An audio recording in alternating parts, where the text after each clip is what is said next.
What's up guys, Seth here, back with another video on Marvel Contest of Champions, and today we're going to be going over week 2 of the CALL-ISEUM. Last video we went over the first 2 fights, which was the Jack-O-Lantern and the Squirrel Girl fights, which were both a lot of fun. Both had really high potentials for high health bar fights. Both were very easy to clear out, and Kabam thought they were a little bit too easy, so they decided to shake things up a bit this week. Let me know if you guys can spot something that doesn't seem right in this picture. Okay, you've got Jack-O-Lantern, you've got 188 bars cleared with Null, you've got Squirrel Girl with 123 bars cleared with Onslaught, you've got Vox cleared with 152 bars with Kashala, and then you've got Captain America cleared with 46?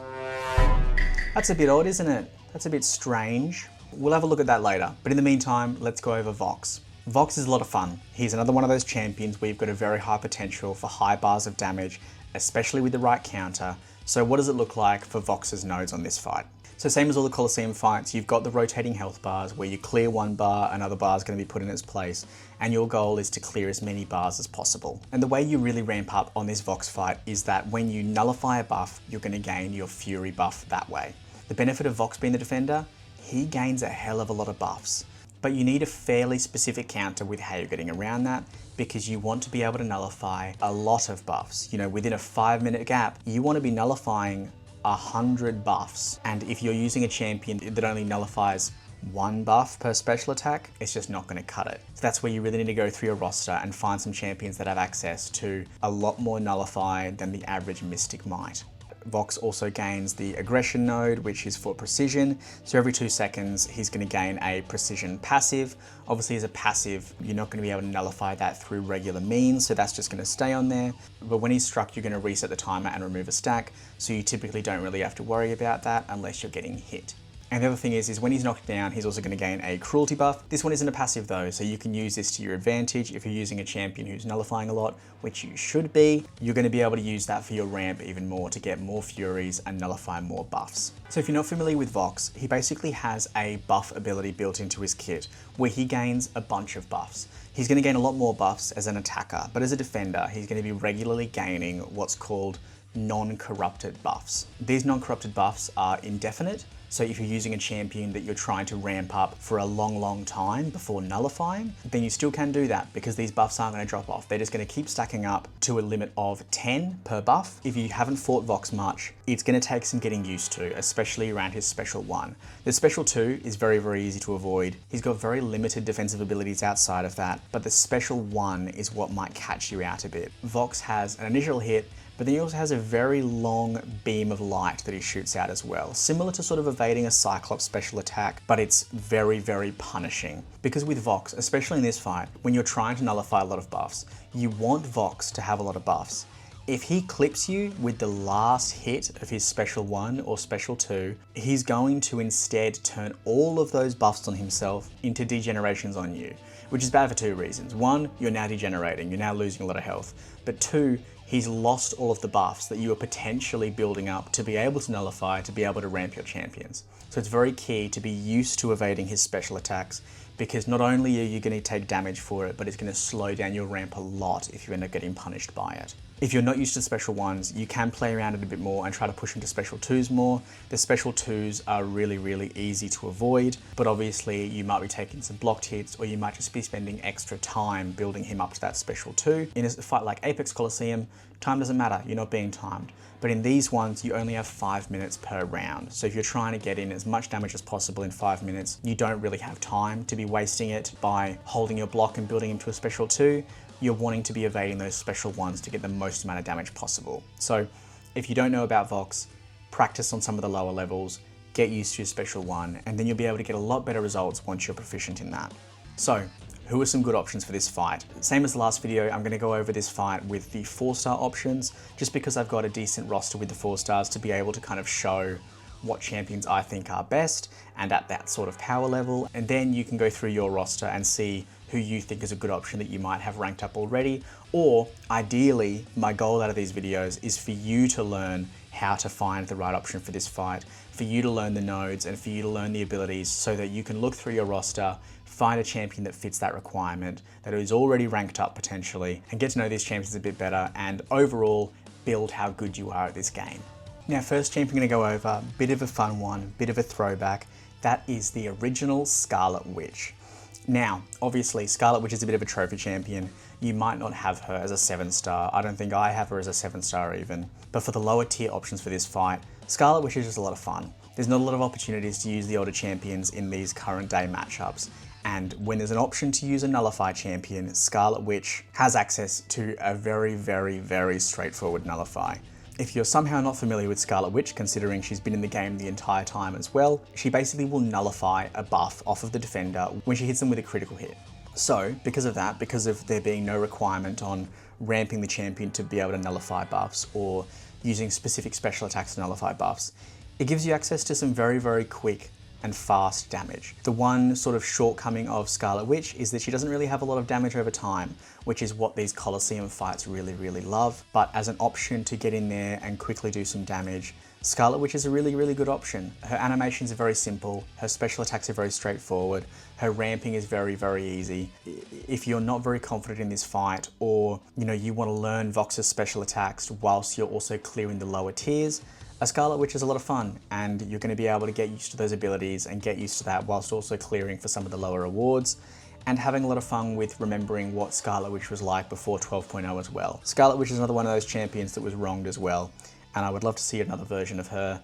Not the Sigil Witch, she's bad as well, but a reworked version of the OG, because the players that have been playing this game for a long, long time, we miss the Scarlet Witch, because back in those days, she was ridiculous. She's still cool now when she has her niche opportunities, and I think we need to show Scarlet Witch a bit of respect and use her for these niche opportunities when we get the chance, and this is one of these chances. I reckon within the 5 minutes you're going to clear off 50 health bars pretty easily with Scarlet Witch. You're going to be able to play around with her abilities, ramp her very, very easily. There's no ramp time for Scarlet Witch. You're not trying to save up for a big amount of damage at the end. It's very, very straightforward and very, very easy, basic damage throughout the fight. For people getting used to the fight, I think Scarlet Witch is a great point to start. Get your practice in, learn how to do the fight with Vox, learn how to evade his special one. In that amount of time, you're also going to clear out a bunch of the lower tiers as well.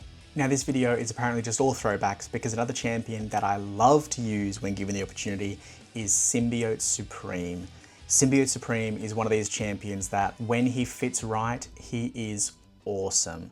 Symbiote Supreme, for people who aren't familiar, has a very similar rotation to a lot of Mystic champions. He's got 3 different modes. He's got his main attack mode, he's got his defensive mode, and he's got his sort of utility mode, and he rotates through these automatically. Symbiote Supreme though, just loves buffs. If you're against an opponent with a lot of buffs, you're going to maintain a very, very high degree of damage pretty much the entire fight. The way you're going to ramp up the Furies with Symbiote Supreme is through the Special 3 and through the Nullify abilities in his basic kit, but when you throw a Special 3 with Symbiote Supreme, he's going to nullify all of the buffs off of the defender at that time. If building up Vox, he has a bunch of the armor up buffs against him, he's going to have those all cleared off, you're going to gain a ton of power, you're going to charge up Symbiote Supreme a lot, and you're going to be able to throw off your special attacks and deal a lot of damage as well.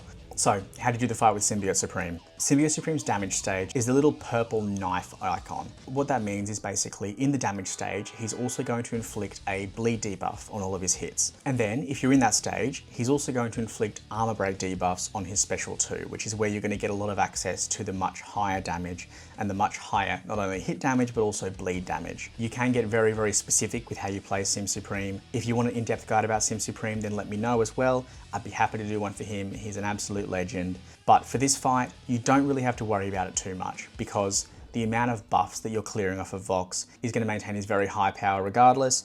You don't really have to be too specific with his powering up with Symbiote Supreme. You don't have to worry about ramping very, very specifically or trying to stay in certain stages throughout the fight. You're pretty much, because of the amount of buffs you're nullifying, if you've got Mystic Dispersion, you're just going to maintain 2 bars to 3 bars the entire fight. If you're in 3 bars, if you throw a special 3, he's going to activate all of his modes at the same time.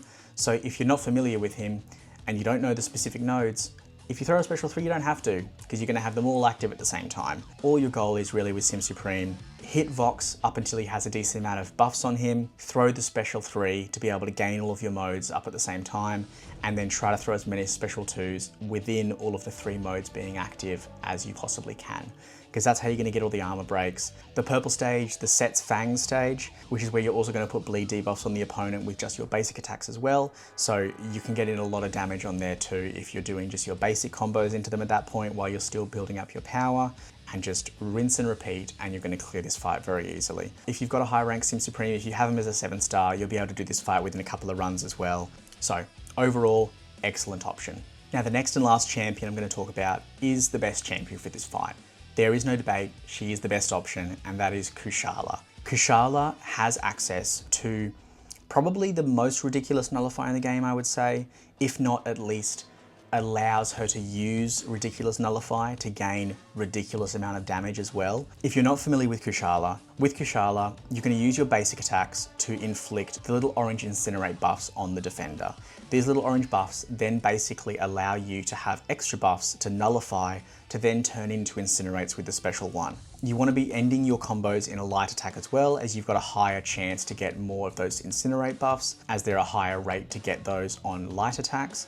So if you're doing a medium, light into a special 1, that's going to be your best option to be able to ramp up Kushala. So for this fight, what you want to be doing really is using your basic attacks, using your special 1s to build up to a good amount of Furies. You can go all the way to 99, she definitely can do that, but I think a good settling spot for Kushala for her Furies is probably about 69. Now you don't have to be specifically on 69, you could go down to 6-7, but I think that's probably a pretty good pocket for her. That's when you're going to jump over to the really high damage phase, and that is through the special 2. So the special 2 is going to inflict a Soul Barb debuff. And the Soul Barb debuff, unlike the special 1, unlike nullifying the buffs off of the opponent to turn them into Incinerates, the Soul Barb takes advantage of the buffs staying on the opponent. So Vox, because he gains a lot of buffs, because you're also going to be using your light attacks to be able to place a lot of those Incinerate buffs in the opponent, the Soul Barb damage does a crazy amount of damage. You can typically keep 1 to potentially 2 to potentially 3 Soul Barbs running at the same time. And once you have even 1 up, you will be chewing through health bars to a ridiculous proportion. Like the damage over time is approaching similar to what Null was in the Jack-o'-lantern fight.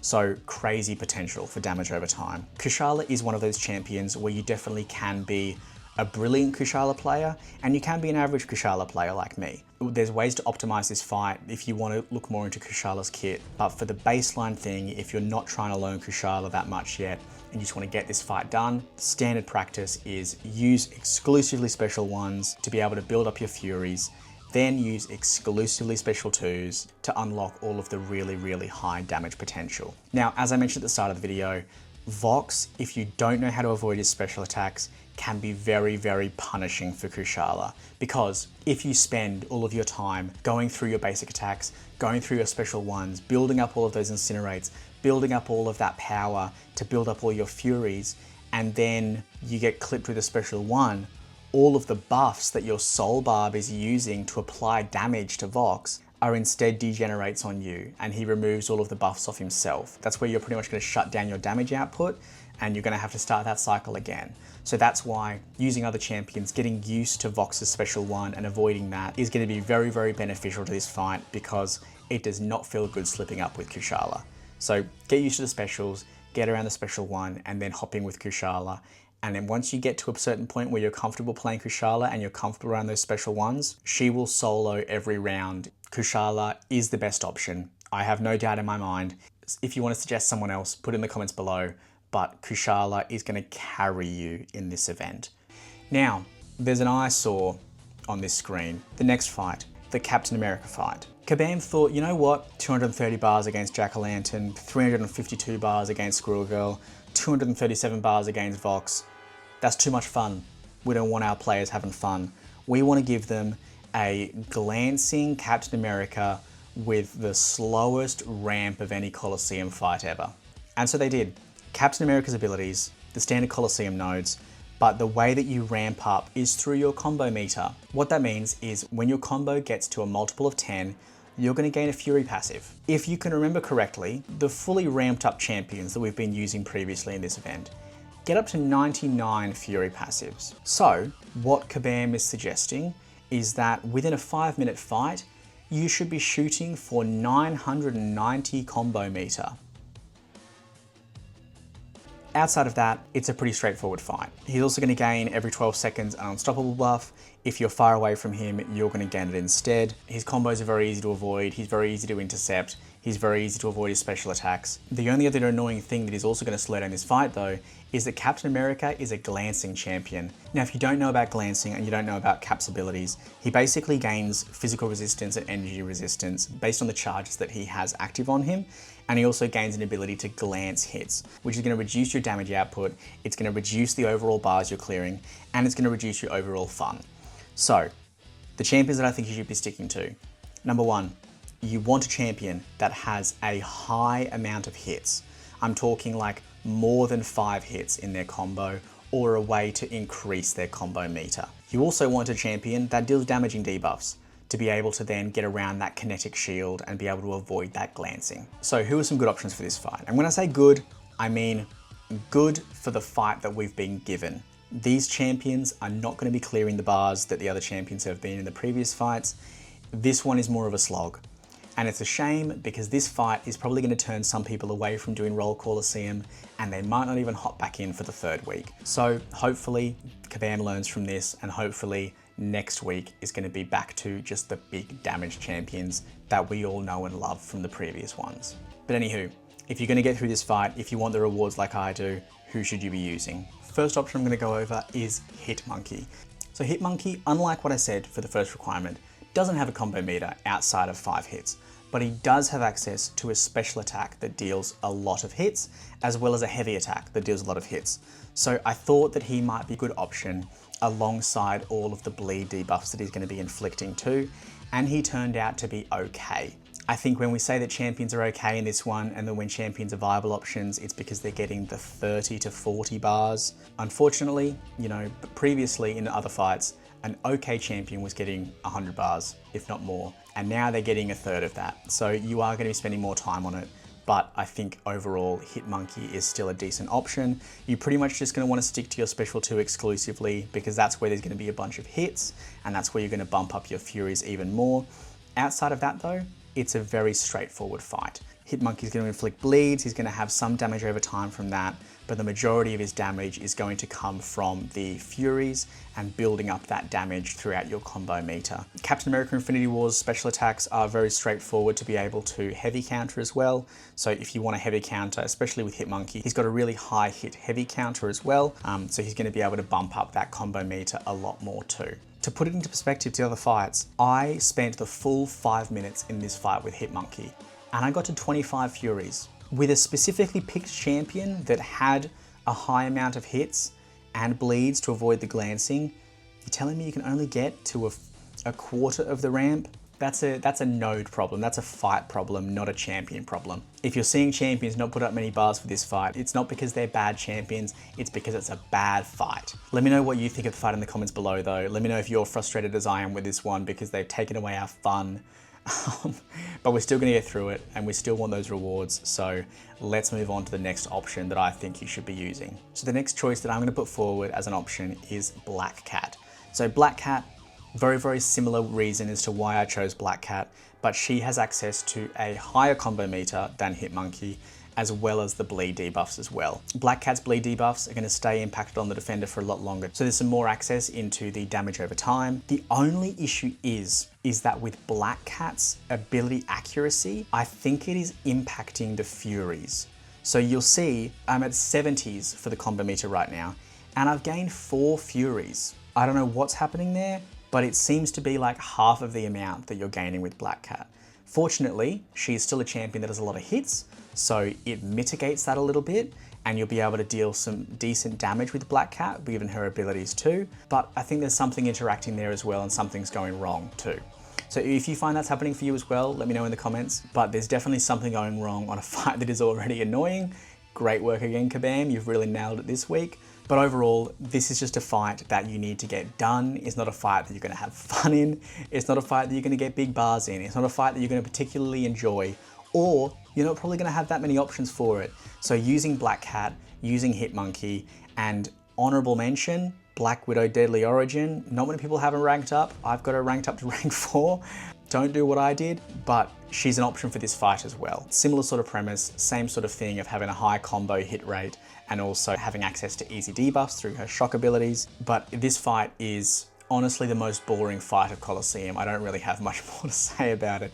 If you're not familiar with Black Cat's abilities, she has a lot of niche ways to play her.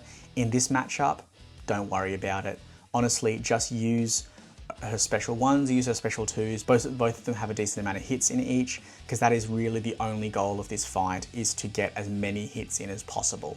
So you're playing aggressive for that reason. You should be intercepting to get around the unblockable ability. You just want to get in as many hits as possible. That's literally the aim of the game, because you're not going to deal enough damage to be able to clear out 150 bars in one go regardless. There's no point in trying to reach that. So it's just about getting as much as you can in a certain amount of time. And the fastest way you're going to do that is by just focusing on your combo meter. That's literally all there is to it. And I've got one other option for you, which has been both mine and the community's go-to champion for this as well, and that is Okoye. Now, Okoye definitely has access to more damage in this fight than the other champions. She's got a similar sort of premise to her, but she has a much higher combo meter. So she does way more hits per combo than the other champions do. All of her special attacks do a lot of hits, and she also applies a lot of debuffs on the defender. You've got very easy access to gaining the Furies, and you're going to be able to ramp Okoye much faster than the other options. I would say with Okoye, there are ideal ways to play Okoye. There's ways to maintain your debuffs for a lot longer. I would say overall, honestly, the most important thing you can be doing is just building your combo meter. Same again. I think just get in as many hits as you can, use your full combos, use your special attacks, get in as many hits as you can to build up that fury, and then you can focus more on the special 2 for that damage over time. Then you can focus on your heavy attacks and ending your combos in light attacks and trying to maintain that damage over time a bit more. I think you'll find that the fastest way to get this fight done is just going to be to go in with Okoye, clear out as many bars as you can, and then go back in and clear out another chunk of them, because you're not going to get it in one run either. I think the most I got in this fight was, I think, 80 bars. To put that into perspective, against the Squirrel Girl fight, I got 352 bars. So there's definitely a discrepancy there. There's definitely something wrong. This fight was not enjoyable, but it was just something that we had to do. And there's a lot of parts of this game that sometimes have that sort of mechanic if it's just things that you got to do if you want the rewards. But unfortunately, this was a game mode that I really enjoy. And so I'm really hoping that this doesn't indicate what the next 2 fights are going to look like as well. So anyway, that's all I've got to go over today. That's who I think you should be using for the Vox and Captain America fights. That's who I got the most success out of, and I think are the safest options right now, and the ones that you're going to use to get through the fight the fastest. If you learned something from this video, let me know in the comments below. Let me know what you think, who your options were, what you think of the Captain America fight, if you're as annoyed about it as I am. We're going to be back for the Morning Star and for the Silver Samurai fights in the next week to go over the best options for those ones as well for the last milestones of this event. But if you've got any questions about it, if you've got any questions about the fights I did today and the counters that I used, leave it in the comments below and I'll be happy to talk about it there. And in the meantime, thanks very much for watching, and I'll see you in the next one. Bye.